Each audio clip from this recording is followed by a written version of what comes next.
Hello प्यारे बच्चों and स्वागत है एक बार फिर से आप सभी का आपका अपना प्यारा और पसंदीदा YouTube channel study with Ravipal.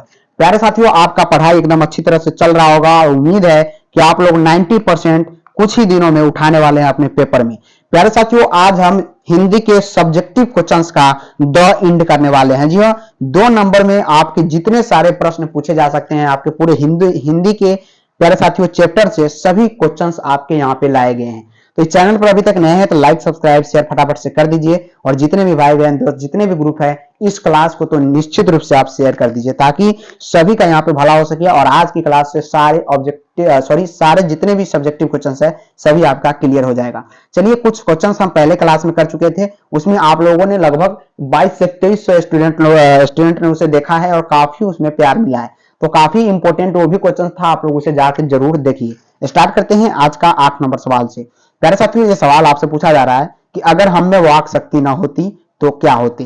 प्यारे साथियों, वाक शक्ति ये बातचीत चैप्टर से लिया गया 2 नंबर का क्वेश्चन है और बातचीत से भी हमेशा MBBI सब्जेक्टिव क्वेश्चन पूछे जाते हैं। तो अगर हम में वाक शक्ति ना होती, पहले वाक शक्ति के बारे में आपको पता होगा, मतलब बोली जैसे हम बोल रहे हैं वो हम में ना होती तो क्या होती। तो इसका आपको 2 नंबर का क्वेश्चन में प्यारे साथियों 2 से 3 लाइन में ही लिख के क्या करना है, खत्म कर देना है। तो चलिए हम यहाँ पे लिखना स्टार्ट करते हैं। जैसे यहाँ पे प्रिंटिंग है कि अगर हम में वाक शक्ति न होती तो यह समस्त सृष्टि का मतलब क्या होगा, संसार। अगर हमें वाक शक्ति ना होती तो यह समस्त सृष्टि गूंगी प्रतीत होती, यानी गूंगी प्रतीत होती, सभी लोग चुपचाप बैठे रहते हैं। बिल्कुल हम जो बोलकर सुख और दुख का अनुभव करते हैं, बिल्कुल हम जो आपके साथ अभी इस क्लास को शेयर कर रहे हैं, बोल के शेयर कर रहे हैं या कोई सुख दुख शेयर करते हैं, तो वो क्या होता है, वाक शक्ति न होने के कारण हमें वो नहीं कर पाते। तो वाक शक्ति का महत्वपूर्ण यहाँ पे उदाहरण दिया गया है। इसी प्रकार आपके बोर्ड एग्जाम में लिखना है, काफी इंपॉर्टेंट क्वेश्चन है, 2 नंबर के एग्जाम के लिए काफी बारी सवाल आपसे पूछे गए हैं और हाईलाइटेड क्वेश्चन है। तो क्या लिखिएगा, अगर हमें वाक शक्ति न होती तो यह समस्त सृष्टि गूंगी प्रतीत होती, हम लोग चुपचाप बैठे रहते, यानी सभी लोग चुपचाप बैठे रहते, हम जो बोलकर सुख और दुख का अनुभव करते हैं वाक शक्ति न होने के कारण हम वो नहीं कर पाते। इतना आप लिख देते हैं तो 2 नंबर आपके एग्जाम में पक्के मिल जाएगा। चाहे तो आप इसका स्क्रीनशॉट ले सकते हैं। PDF लेने के लिए टेलीग्राम चैनल स्टडी विद को जरूर ज्वाइन कीजिएगा, एग्जाम से एक दिन पहले ये PDF आपको वहां पे प्रोवाइड कर दिया जाएगा। कहता है कि बातचीत के माध्यम से बेन जॉनसन और एडिसन का क्या विचार है। बातचीत के संबंध में जो बेन जॉनसन और एडिसन विचार देते हैं उसके अनुसार क्या विचार है वो आपको यहाँ पे प्रकट करना है। तो उत्तर में लिखना है प्यारे विद्यार्थियों कि बातचीत के संबंध में बेन जॉनसन की राय है, बातचीत के संबंध में बेन जॉनसन की राय है कि बोलने से ही मनुष्य का सही रूप का पता चलता है। बिल्कुल, अगर आप बोलिएगा नहीं किसी के सामने तो अलग आदमी जो है उसको ये नहीं पता चलेगा कि आप कैसे व्यक्ति है। तो बातचीत के संबंध में बेन जॉनसन का ये राय है कि बोलने से ही क्या होता है, मनुष्य का सही रूप का क्या कहता है, पता चलता है।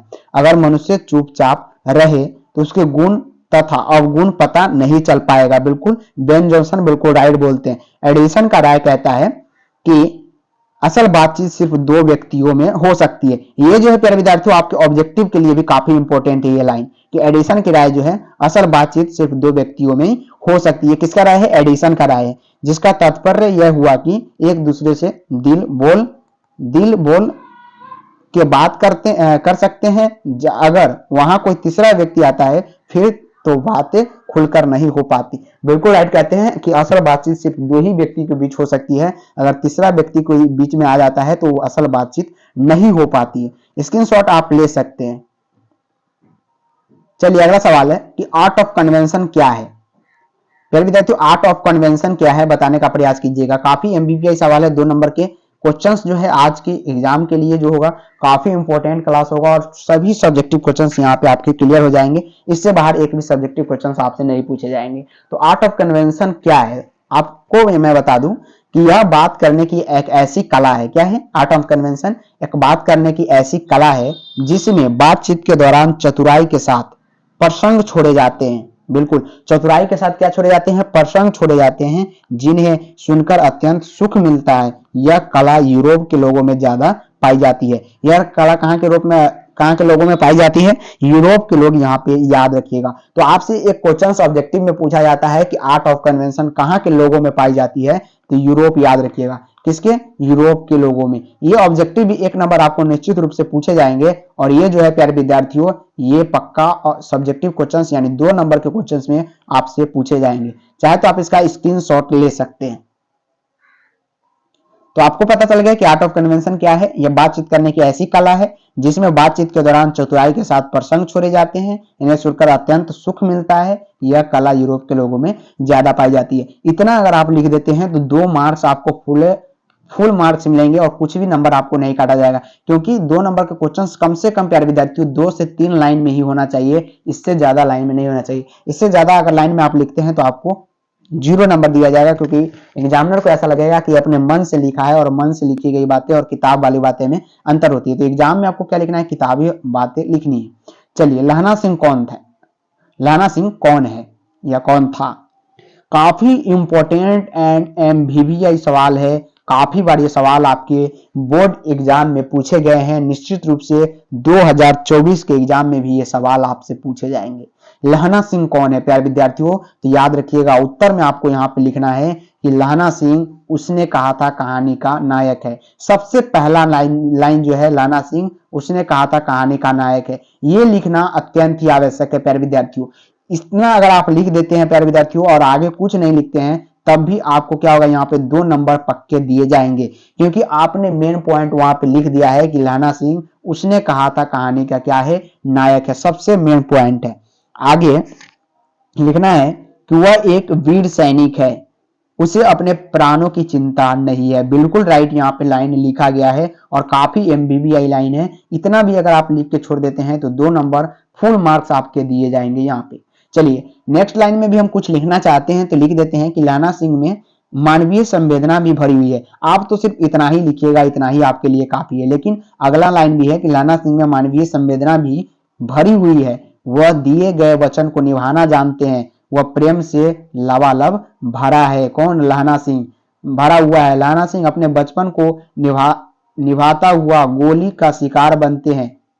वचन को निभाते हुए, यानी उनकी प्रेमिका जो बोली रहती है कि जाओ मेरे बेटे और मेरी पति की रक्षा करना, तो उनकी रक्षा करते हुए लहना सिंह जर्मन लेफ्टिनेंट से क्या कहते हैं, जर्मन के सैनिक से वहां पे गोली खा जाते हैं, तो शिकार बन जाते हैं। इस प्रकार यह वचन के बलिवेदी पर प्रोत्सर्ग एक दिव्य कहानी है। बिल्कुल ये लाइन आपके लिए सजेगा और काफी इंपॉर्टेंट होगा और काफी नंबर आपके।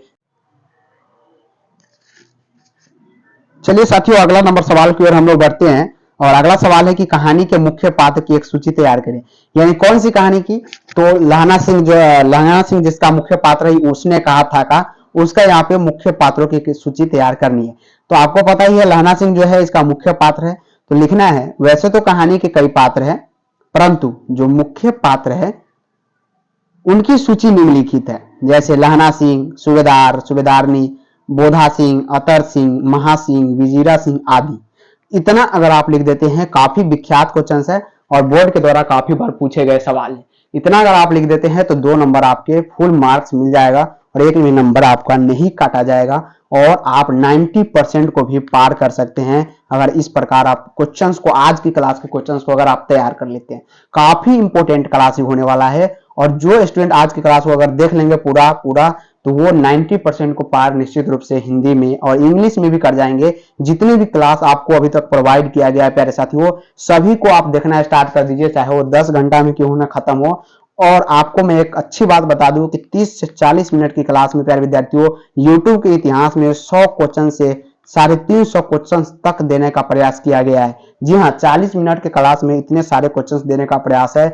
आप लोग जाके सभी क्वेश्चन और सॉल्यूशन को बारीकी से देख लीजिए। आप एक भी क्वेश्चन को बिहार बोर्ड के एग्जाम में नहीं छोड़िएगा, इतना अच्छे क्वेश्चन वहां पे कराए गए। चलिए, अगला नंबर सवाल है, कहता है कि उसने कहा था कहानी कितने भागों में बटी हुई है। कहानी के कितने भागों में युद्ध का वर्णन है? मतलब उसने कहा था कहानी जिसका मुख्य पात्र लहना सिंह। आपको मैं यहाँ पे क्लास में ही हर एक क्वेश्चन को याद करा दूंगा, इतना तो वादा है। चलिए, उसने कहा था कहानी जिसका मुख्य पात्र है लहना सिंह प्यारे विद्यार्थियों, भागों में बटा हुआ है, यानी कितने भागों में? तो पहला लिखना है कि उसने कहा था कहानी जो है 5 भागों में बांटा गया है। सबसे पहले आपसे पूछा गया कि कितने भागों में बटा हुआ है, उसका आंसर लिखना है कि उसने कहा था कहानी को 5 भागों में बांटा गया। कहानी के कितने भागों में युद्ध का वर्णन है, इसके बारे में आपको अगर लिखना है तो नीचे लिखिएगा कि इस पूरी कहानी के 3 भागों में युद्ध का वर्णन है। और यहाँ पे सिर्फ युद्ध का वर्णन कितने भागों में ये पूछा गया, ये नहीं पूछा गया कौन कौन से भागों में है, लेकिन आप कौन कौन से भागों में भी वर्णन किया गया ये अगर आप लिख देते हैं, जैसे यहाँ पे लिखा गया है दूसरे, तीसरे और चौथे भागों में युद्ध का दृश्य दिखाया गया, तो आप काफी इंपॉर्टेंट माने जाते हैं एग्जामिनर की दृष्टिकोण से। टीचर जो चेक करते हैं कॉपी उनके अनुसार और काफी आपको फुल मार्क्स देने का प्रयास करते हैं, क्योंकि जितना पूछा गया उससे 2 लाइन आप ज्यादा ही आंसर दिए और आपको पता है कि पहले भाग में क्या है, कहानी के प्यार वाली बातें का वहां पे दृश्य दिखाया गया। तो यहाँ पे इतना अगर आप लिखते हैं प्यारे विद्यार्थियों तो काफी नंबर आपको दिए जाएंगे। और आपको जब पता है कि शुरू के अगर 2, 3, 4, 5, 6 इतना क्वेश्चंस अगर आप शुरू के अच्छे से लिख देते हैं तो एग्जामिनर आपको कॉपी चेक करने वाला डायरेक्ट जाएगा लास्ट में और मार देगा कि फुल मार्क्स 95%। तो इस प्रकार के आपके मार्क्स मिलेंगे अगर आप अच्छे से लिखिएगा तो चलिए इसका आप स्क्रीनशॉट ले सकते हैं फटाफट से। क्वेश्चंस काफी इंपॉर्टेंट है, काफी बार पूछे भी गए। चलिए अगला नंबर सवाल की ओर हम लोग बढ़ते हैं। अगला सवाल है कि लहना सिंह का परिचय अपने शब्दों में दे। प्यारे विद्यार्थियों अपने शब्द में देना है, अपने मन से देना है। तो लहना सिंह के बारे में हम चलिए 2 लाइन यहाँ पे परिचय देते हैं। कहता है लहना सिंह एक वीर सिपाही है। लहना सिंह क्या था, एक वीर सिपाही था, बिल्कुल। वह उसने कहा था का कहानी का क्या है, प्रमुख पात्र है। इतना अगर आप लिख देते हैं, तथा नायक भी है। लेखक ने कहानी में उसके चरित्र को पूरी तरह से उभारा है। कहानी में उसके चरित्र के निम्नलिखित विशेषताएं उभर कर सामने आती है। ये क्वेश्चंस आपके 5 नंबर के एग्जाम में 5 नंबर वाले क्वेश्चंस में पूछे जाएंगे और काफी ज्यादा इंपॉर्टेंट है। चलिए हम लोग जानते हैं इनकी विशेषताएं निम्नलिखित क्या है। पहला विशेषता आपके स्क्रीन के सामने, पहला विशेषता है प्यारे विद्यार्थियों की कहानी का नायक है। कौन है, लहना सिंह क्या है, कहानी का नायक है। कैसे नायक है, तो कहानी का समस्त घटनाक्रम लहना सिंह के आसपास घटित होता है, जिससे यह स्पष्ट होता है कि कहानी का प्रमुख पात्र एवं नायक है कौन, लहना सिंह। पूरे बुक के इस चैप्टर में उसने कहा था कि चैप्टर में सबसे ज्यादा अगर किसी की व्याख्या किया गया तो लहना सिंह के किया गया और समस्त घटनाक्रम पर लहना सिंह का नाम आता है, इसलिए इसका मुख्य पात्र कौन है प्यारे विद्यार्थियों, लहना सिंह है। ये पहला इसकी निम्नलिखित विशेषता थी। दूसरी विशेषता की ओर हम लोग चलते हैं। कहता है सच्चा प्रेमी। क्या लहना सिंह सच्चा प्रेमी भी था, तो हाँ जी बिल्कुल सच्चा प्रेमी भी था। कैसा, तो लहना सिंह एक सच्चा प्रेमी है। बचपन में उसके हृदय में एक अनजान भावना ने जन्म लिया जो प्रेम था। प्रेम भी एक प्रकार की अनजान भावना होती है, यह भी आपको पता होना चाहिए। यद्यपि उसे अपना प्रेम न मिल सका, किसको, लहना सिंह को। बिल्कुल, वहां पे सूबेदारनी जो थी इनकी प्रेमिका थी और वो सूबेदार से वहां पे शादी कर लेता है और उनकी बेटे मतलब इनकी प्रेमिका के बेटे और पति की रक्षा करते हुए लहना सिंह अपनी जान को निछावर करते हैं। कहां पे, बॉर्डर पे। किसके साथ युद्ध हुआ था, तो जर्मन के सैनिकों के साथ। ये भी आपको याद रखना है। लेकिन फिर भी उसने सच्चाई से उसे अपना हृदय में बसाए रखा। कौन, उनकी प्रेमिका को। ये दूसरा निम्नलिखित विशेषता थी। तीसरा निम्नलिखित विशेषता है, जरा ध्यान से सुनिएगा और काफी दिल झकझोर कर देने वाली ये कहानियां हैं और काफी अच्छे से क्वेश्चंस इस चैप्टर से बनाए जाते हैं और काफी बार पूछे भी जाते हैं। कहता है बहादुर था और निडर भी था।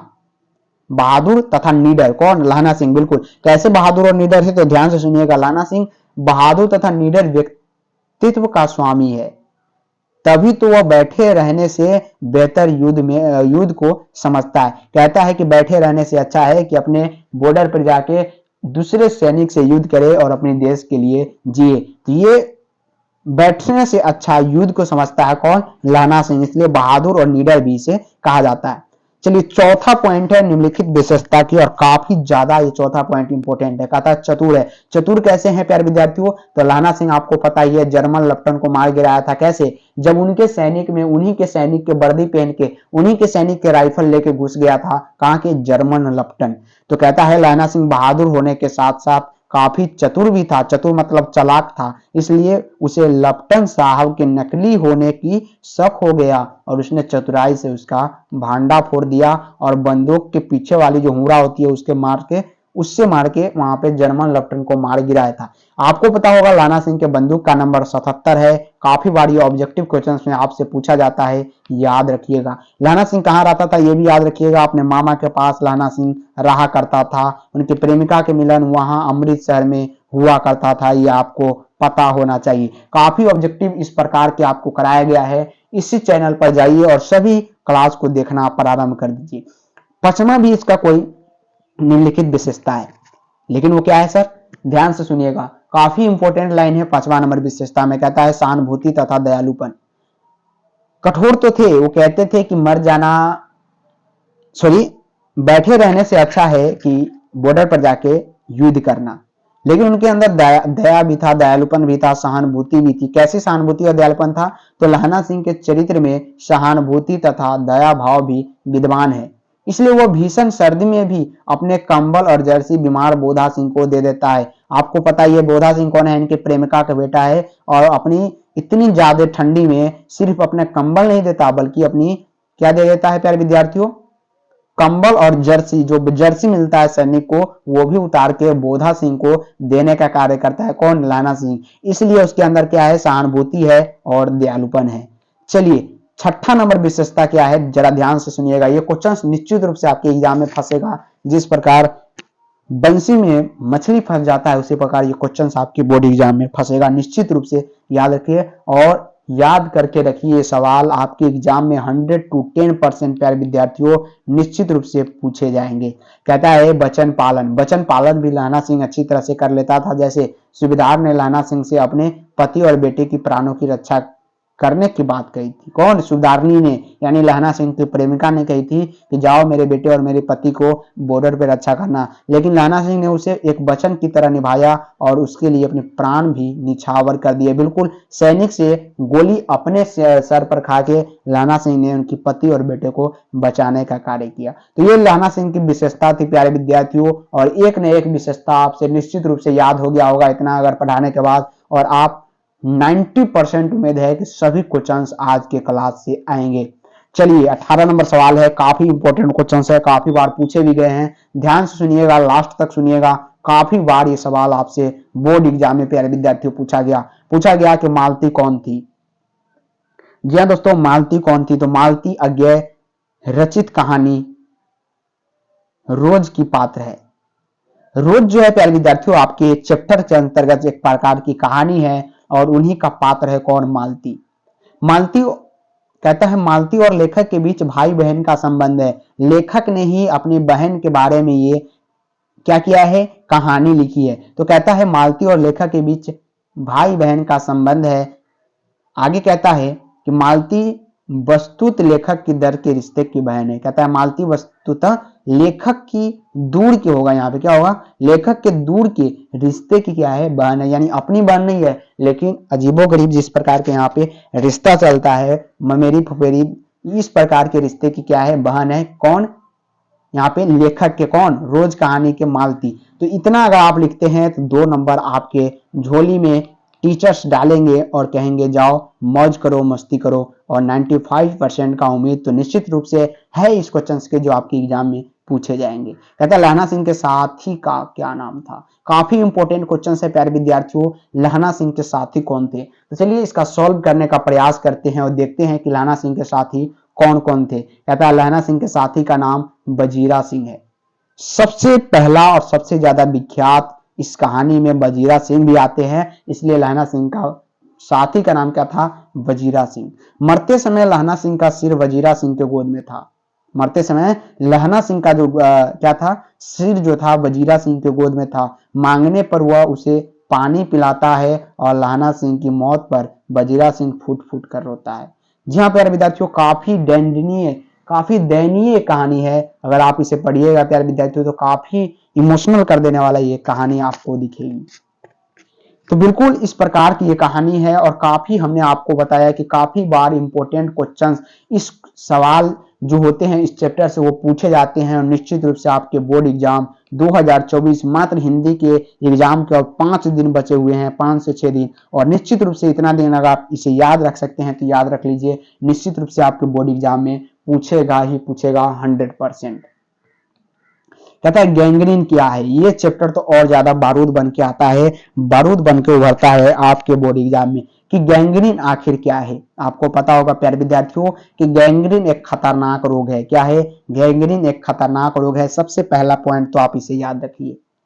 कहता है कि पहाड़ियों पर रहने वाले व्यक्तियों पैरों में कांटा चुभना आम बात है। बिल्कुल, जो पहाड़ में रह रहे हैं, जो जंगल में रह रहे हैं, उनके लिए पैरों में कांटा चुभ जाना तो आम बात होता है, परंतु कांटा चुभने के बाद बहुत दिनों तक छोड़ देने के बाद व्यक्ति का पांव जो होता है जख्म का शक्ल अख्तियार कर लेता है। अख्तियार मतलब जख्म का जो शक्ल होता है अख्तियार कर देता है, पूरी तरह से एकदम क्या होता है, गल जाता है, इस प्रकार का ये घाव हो जाता है, जिसका इलाज मात्र पांव का काटना ही है, ऐसा मानते हैं। गैंग्रीन ऐसी रोज कहानी में पात्र है, मालती के जो पति होती है वो रोज इस बीमारी का इलाज करके आती है, और काफी दयनीय बीमारी है, काफी घातक बीमारी है गैंग्रीन। और कहता है कि पहाड़ी में जो रहता है, लेकिन कांटा चुभना तो आम बात है, लेकिन कांटा चुभने के बहुत दिनों तक छोड़ देना, यानी कांटा जब चुभता है और उसे हम छोड़ देते हैं तो एक भयावह घाव बन जाता है जो पांव में होता है, और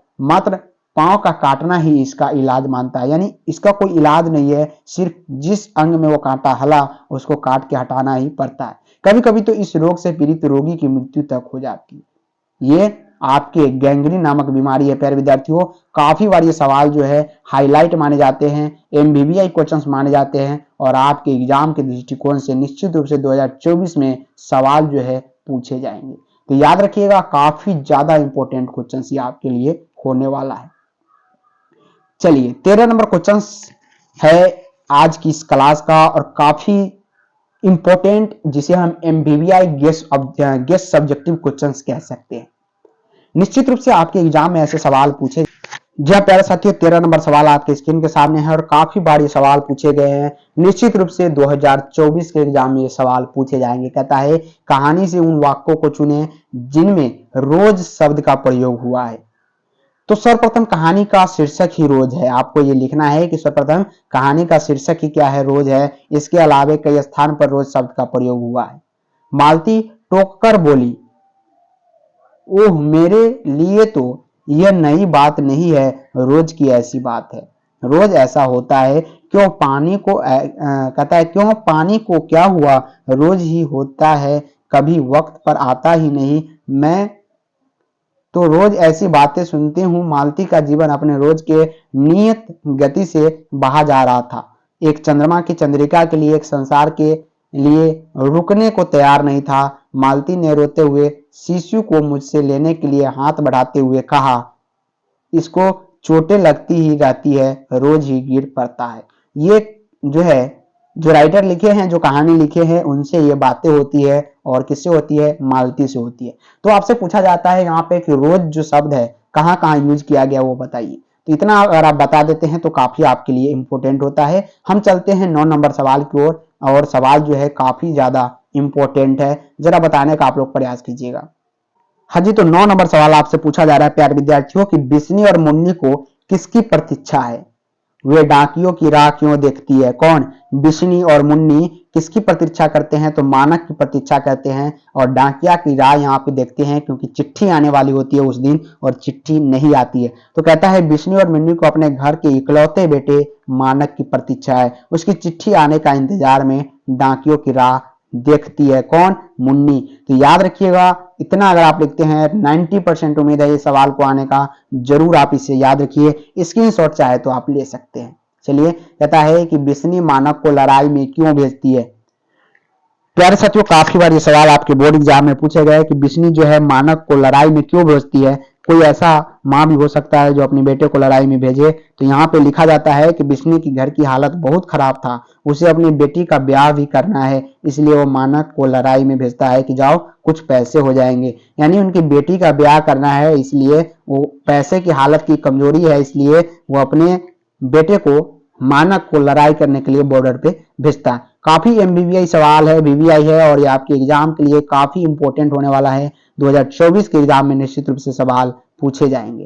कहता है राम का नाम सुनते ही तुलसीदास की बिगड़ी बात बन जाएगी, तुलसीदास के इस भरोसे का कारण स्पष्ट करे। गोस्वामी तुलसीदास राम की भक्ति में इतना अधिक निमग्न थे कि वह पूरे जगत को राममय पाए थे। कहता है सिया राम में सब जागी जग जानी, यह उनका मूल मंत्र था।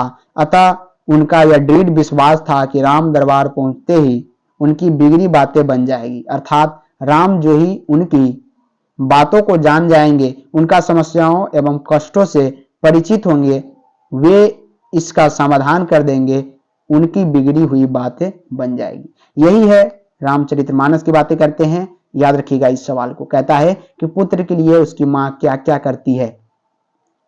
तो माँ को बच्चे के लिए शीत से रक्षा करने की चिंता रहती है। पुत्र वियोग से ये सवाल उठाए गए हैं।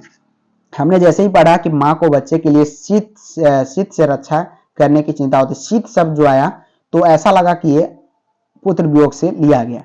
कहता है माँ गोद से भी उसे नहीं उतारती, बच्चे की आवाज सुनकर वो दौड़कर आती है और पुत्र की रक्षा करती है। माँ थपकी देकर बच्चों को सुलाती है और लोरिया गा कर पुत्र को सुलाती है। किसी भी तरह बच्चे को माँ रुग्ण नहीं देखना चाहती है। वो बीमार होने पर रात जाग कर काट लेती है। माँ हर पत्थर को देव मानकर बच्चे के लिए दुआ सलामती मांगती है और नारियल दूध और बसाते चढ़ाती है। अपना बच्चा छीनते ही वह असहाय और विवश हो उठती है। कौन? सुभद्रा कुमारी चौहान। याद रखिएगा। चलिए 22 नंबर सवाल काफी इंपॉर्टेंट क्वेश्चन। कहता है कि राख से लिपटा हुआ चौका के बारे में कवि का क्या कहना है। तो कहता है सूर्योदय के समय आसमान के वातावरण में नमी दिखाई दे रही है। क्या है? सूर्योदय के समय क्या है? आसमान के वातावरण में नमी दिखाई दे रही है और वह राख से लिपा गीला चौका सा लग रहा है, उससे काफी पवित्रता झलक रही है। कवि ने सूर्योदय से पहले आकाश को राख से लिपे चौके के समान इसलिए बताया ताकि वह उसकी पवित्रता को अभिव्यक्त कर सके। इतना आप याद रखिएगा, लिखते चलिएगा आप अपने कॉपी में, काफी ज्यादा इंपॉर्टेंट है। पीडीएफ एक दिन आपसे एग्जाम से पहले प्रोवाइड कर दिया जाएगा। कहता है जनजन का चेहरा एक कवि का क्या तात्पर्य है। आपको पता है प्यारे विद्यार्थियों कि जनजन का चेहरा एक कविता अपने में एक विशिष्ट एवं व्यापक अर्थ समेटे हुए हैं। कवि पीड़ित संघर्षशील जनता के एकरूपता और सम्मान चिंताशीलता का वर्णन कर रहा है। कवि की संवेदना विश्व के तमाम देशों में संघर्षरत जनता के प्रति है। इतना अगर आप लिखते हैं तो 2 नंबर आपके फुल मार्क्स दिए जाएंगे, एक भी नंबर आपका नहीं किटा जाएगा। चलिए कहता है कि मुखरित हो गई है जो अपने मनोवोचित अधिकारों के लिए कार्यरत है। एशिया, यूरोप, अमेरिका अथवा कोई भी अन्य महादेश या प्रदेश में निवास करने वाले समस्त प्राणियों का शोषण उत्पीड़न के प्रतिकारक स्वरूप एक जैसा है। उनमें एक अदृश्य और अप्रत्यक्ष एकता है। याद रखिएगा। 24 नंबर सवाल काफी इंपॉर्टेंट है और इस सवाल का जवाब मात्र एक लाइन में देना है। कहता है कि पद्मावत के रचनाकार कौन है। तो पद्मावत के रचनाकार मलिक मोहम्मद जायसी है। 2 नंबर फिक्स कर लीजिए ये सवाल। एक तो आपके ऑब्जेक्टिव में पूछे जाएंगे, यानी टोटल मिला के 3 नंबर निश्चित रूप से पूछे जाएंगे। बातचीत के संबंध में बेन जॉनसन एडिसन की क्या विचार है, ये हमने देख ही लिया है, शायद रिपीट है। कहता है कि बिस्नी और मुन्नी को किसकी प्रतीक्षा है। वो डाकियों की राखियों देखती है। तो फिर से वही सवाल है लेकिन कुछ अलग तरीके से पूछा गया है। कहता है बिस्नी और मुन्नी को मानक की चिट्ठी की प्रतीक्षा है। बिस्नी मानक की माँ और मुन्नी उसकी सगी बहन है। बिस्नी कौन है? मानक की तो माँ है लेकिन मुन्नी उनकी बहन है। बिस्नी मुन्नी डाकियों की रोज राह देखती है क्योंकि पहले उसके पुत्र मानक की चिट्ठी हर 15वें रोज आ जाया करती थी, किंतु इस बार 2 महीने पर पूरे होने वाले थे और चिट्ठी नहीं आई थी, तो इसीलिए वो प्रतीक्षा कर रही थी। 8 नंबर सवाल है। कहता है तिरिच क्या है, कहानी में किसका प्रतीक है।